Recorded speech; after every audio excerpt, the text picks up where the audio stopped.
Hello and welcome to another Mordian Mondays episode. This is episode 4, fourth week in a row that I have been painting and pushing some progress on the Great Mordian Restoration Project. So, before we get into this, I just need to get a nice fresh can of Iron Brew. There we go. So, what have I been working on today? As you can see, I've been working on a command squad. Now, I just want to point out that two things about these pictures that you're seeing. One, it looks like the models have got a sort of a sheen on them. That's because I took these pictures almost immediately after I had applied the washes. So the washes are still wet, which is why they look like they've got this sort of sheen on the models. They don't have that sheen in, now. Second thing, some of you may notice, so I'm gonna nip it in the bud here. A couple of the models, when you've seen them from the back, you will notice that the hair is still the base coat green. I noticed that after taking the pictures, I have now painted the hair on the rifle guy and the heavy bolter guys. The flamer guy does have his black hair on there. So there you go. Just thought I'd just mention that because I'm sure there will be there would have been a comment that would have noticed that. But they are all done now, all dry, all the hair's done, absolutely fantastic. So completed the command squad. I went for a heavy bolter, flamer, and then just a basic guy with a rifle. This command squad is one that I will be using at sort of a 500 point, 600 point level. In its format. The only difference is that what I will probably do is one of my assault infantry squads has a grenade launcher and that's it. And what I think might work better is if I just swap the flamer from this squad into that assault infantry squad. Then the grenade launcher and heavy bolter will pair up very nicely. But this is just a little 4-man squad. I did it for because it looks good. A little heavy bolter grenade launcher unit, always nice little fire support unit. But also thinking of the bigger picture here.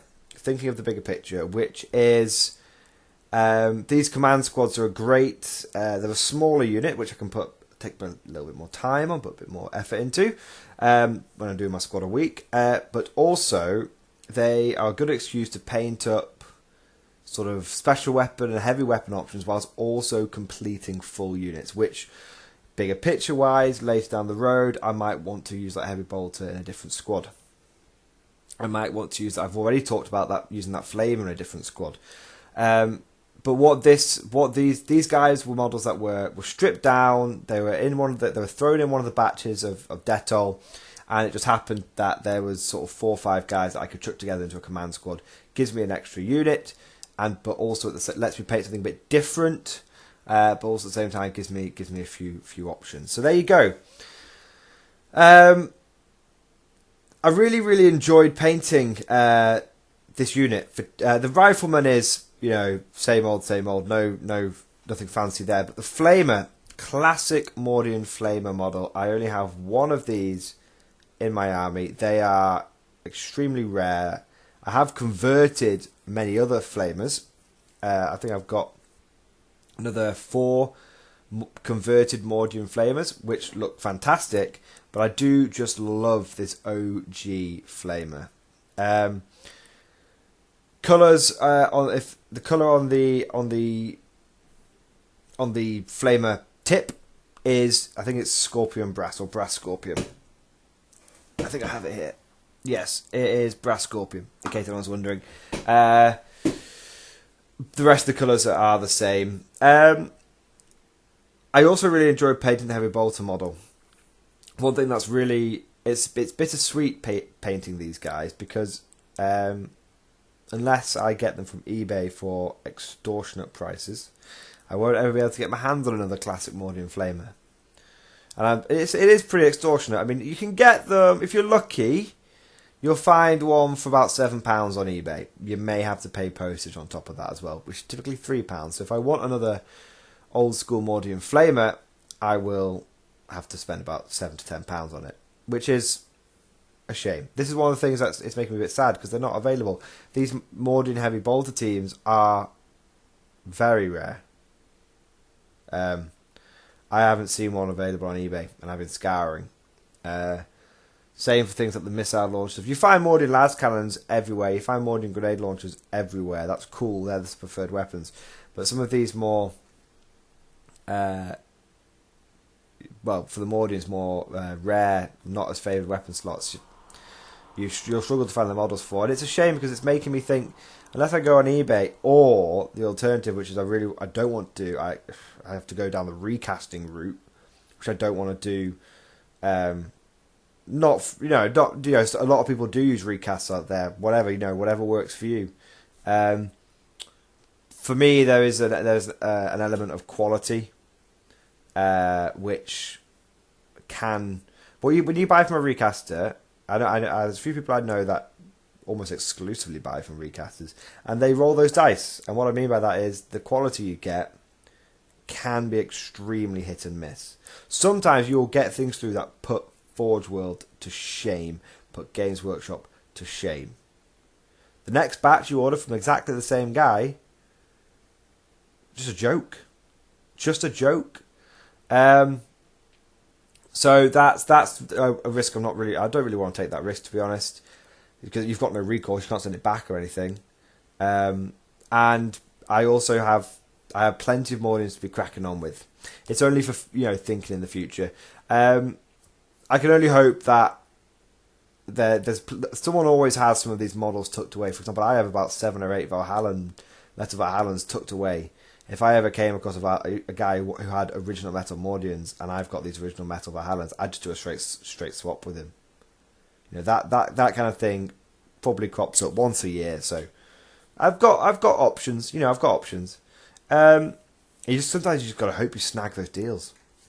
But anyway, so like I said, it's a bit bittersweet because it's bitter because I can't get my hands on any more of these things. I've only got one more original OG heavy bolter that I can use, that I can paint. But it's sweet because I am really, really, really enjoying painting my Mordians again. The buzz hasn't gone anywhere. Absolutely loving it.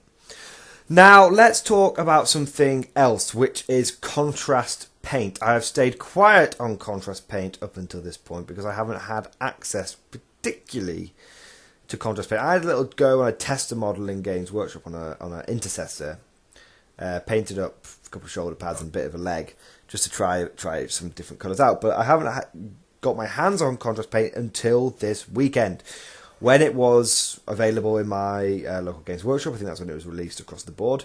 And the reason I'm talking about it now is because I've had quite a few of subscribers, commenters saying, do you not think contrast is going to be really, really good for your army? And you're painting up 300 dudes, contrast is going to save you a lot of time.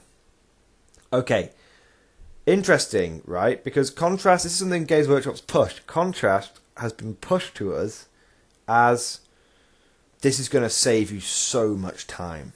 This is like a magic bullet. And I've seen a lot of people posting online who've maybe got hold of contrast early. It's like, hey, look at this guy which I painted in like 30 minutes. And it's like, oh yeah, that looks really, really cool. I'm going to say some truths about contrast now, which is it has been overhyped. It's not bad, but it is not a magic bullet.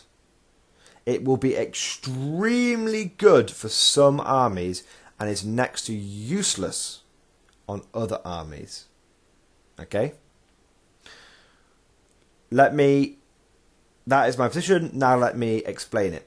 Number one, the first limitation of contrast is it relies on a specific base coat.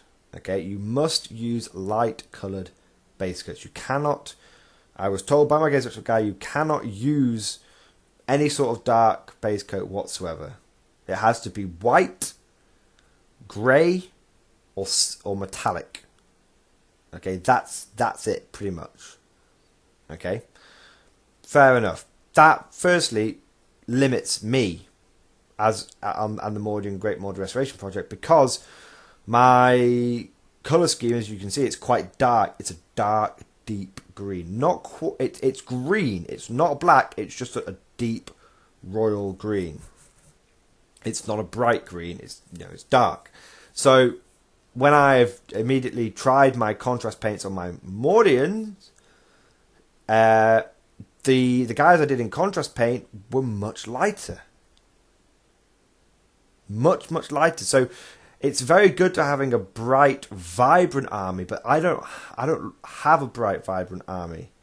I have a dark coloured army. So first off, that's a limitation of contrast. It's great for bright, vibrant armies. It's not so good for dark, grungy armies. Now, some people love models that pop with colour and are vibrant. Yeah, those, go for it. But me personally, and there are many people out there similar to me who like dark armies. I have G-Silla Cult, which is a dark, quite dark army. My colour scheme is dark. Black Templars, it's black. Great Mordian Restoration Project. These are my three armies. Contrast doesn't help me at all. How my scheme is based is that the primary colours are dark and the fine detail is bright. So weapons are bright, gold trim. The skin tones are quite bright. That's the juxtaposition. The uniforms are dark. The equipment pops the models out. That's what I like to do. So straight away, that's a limitation of it. Second thing is that it's absolutely great for armies with large, flat, big surface area models. So, Space Marines or Necrons, for example. I tried a little bit of I can't remember what it's called. It's like I can't. It's one of the. It's the turquoise one, something green. I tried that out on a Necron, and it looks absolutely fantastic. It looks brilliant because all the Necron is in one color. So no longer now do you need to paint all your Necrons in silver, because this is a good alternative to get some really bright, vibrant Necron armies out there. Likewise, Intercessors, big models. Intercessors are huge. Think of an Intercessor next to a regular Caden Guardsman is big, and then take into account that these OG Mordians I'm painting, old school Mordians, they're slightly smaller than Cadians. There's a noticeable size difference. Okay? So the issue, so if you're painting so what I'm trying to say here, guys, is contrast. Yeah, you can paint a model, because people are saying you can paint models in like 30 minutes. You can paint a model in contrast in 30 minutes if you basically want that model to be all one colour. And it is a big model like a Space Marine. The moment you have multiple primary colours and you're painting a smaller model like a Guardsman, contrast is essentially useless. Look at this Mordian, for example. Jacket. There's not actually a huge amount of, apart from the back of the model, large sections of that jacket are taken up by things like the belt, by the epaulets. Look at the trousers. The trousers aren't huge surface areas to paint on. Contrast is useless on these models. And one thing I will be slightly critical of with contrast, and it might seem obvious, right? This is my criticism of it, which is, for what I can tell, it just looks, you put loads on, half of it evaporates off. But then it's just like, to me, and again, could be wrong, it looks fantastic in some cases, but to me, it just looks like you haven't put enough paint on. Just looks like the base coat's showing through. I get the same effect if I don't do two thin coats on the trousers of my Mordians, then the green base coat just shows through. So contrast is really good, but it's very specific. It is not a magic bullet for many armies. If like many people who collect Imperial Guard, take a look at your classic Cadians. What do most people do? They paint the body armour one colour, and they paint the jacket and trousers another colour. Okay. Now, Cadian shoulder pads aren't very big. Most of the Cadian models, they're relatively small. Contrast paint's not going to be great. Unless you're willing to paint the body armour and the clothes the same colour, contrast paint isn't going to be very useful for you. So I want to just clarify this. This is not a rant. This is not. I mean, I'm a little disappointed because I had great hopes. I thought, yeah, I'll be able to smash out 2 squads a week. Sadly, not. Got to go back to the way I've been doing it. But you know, contrast is very good for some armies. The moment you want to start having complicated paint schemes, no, not at all. Which is a shame, but I think it would be very good for Space Marines. I think essentially, contrast paints shouldn't be called contrast paints. It should probably just be called Primaris paints. That's what I think. I think they should be called Primaris paints. Very interested to know what you guys think about contrast. Very interested to think. Has anyone tried? I haven't tried it out on a Cadian yet. But has anyone got any experience with using it on Cadians, on Guardsmen, on smaller models with less surface area? So there you go. Just last thing let's finish on quite a positive note, because that's been. I know some people are going to be a bit disappointed to hear that, but you know, I just tell the truth. I just tell how it is. I don't sugarcoat it. I do think contrast has basically been overhyped. I think I would be surprised if over the coming weeks, public opinion of contrast paint doesn't diminish slightly. I'm not going to say people are going to get angry and pissed off at it. I just think people will come down from the hype cloud, and it will become quite obvious that contrast paints are basically starter paints. That's basically what they are. They get you decent results quickly, but they don't get you. You can tell the difference between contrast paints and not. I think what Games Workshop is what they're there for. I think they serve an incredibly important purpose. This is the positive note I want to end on. I think they serve an incredibly important purpose, which is they are fantastic for people who aren't very good at painting. I'm not gonna be diplomatic about this. I think they're fantastic for people who aren't very good at painting or not very practiced. I think there are 2 main reasons why people leave this hobby. Okay, the first one is if they just lose constantly and they get sick of losing. Fine, fair enough. But there are plenty of people out there which never win a game or win 1 game a year, and they love the painting of it. Okay, fair enough. So, but I think the second primary reason why people leave the hobby is they spend all this money on these models. They have this. They build them all. They have this huge, like 2,500 point force of grey plastic. They finally decide they're going to paint some of it. They do it, and either it takes them forever to paint one model, and they go, fucking hell, I don't want to spend the rest of my life painting these guys. Or they paint them, and they look shit. And they go, well, I've just spent 30 quid on a box of Space Marines. I've just painted them, and they look fucking better in grey plastic. Well, I'm not. Fuck this. I'm not going to do that. I'm gonna quit whilst I can. Sell what I've got on eBay, and forget about it. Because a lot of people will get pissed off if you don't use painted models again and again and again. So I think what contrast paints are fantastic for is you take that second group of people and you give them contrast paints, and they're able to just slap them on.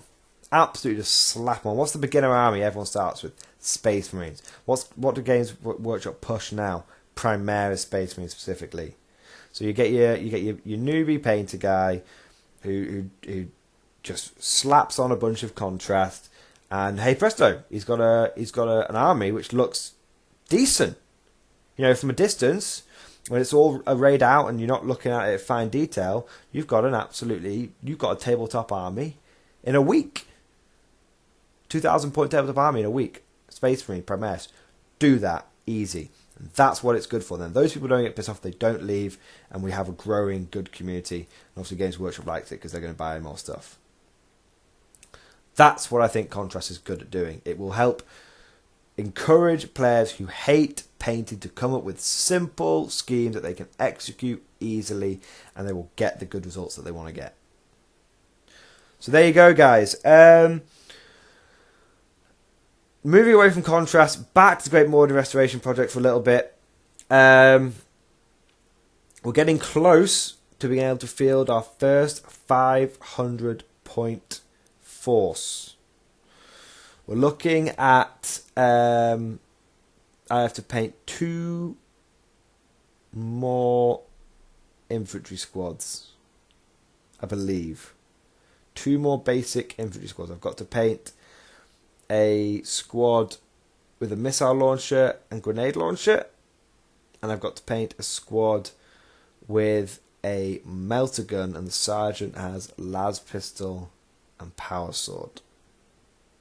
And that should be that. And then when I've got those 2 units painted up, I should have a 500 point list, and then I have to try and find someone who's willing to play a 500 point game. So there you go, guys.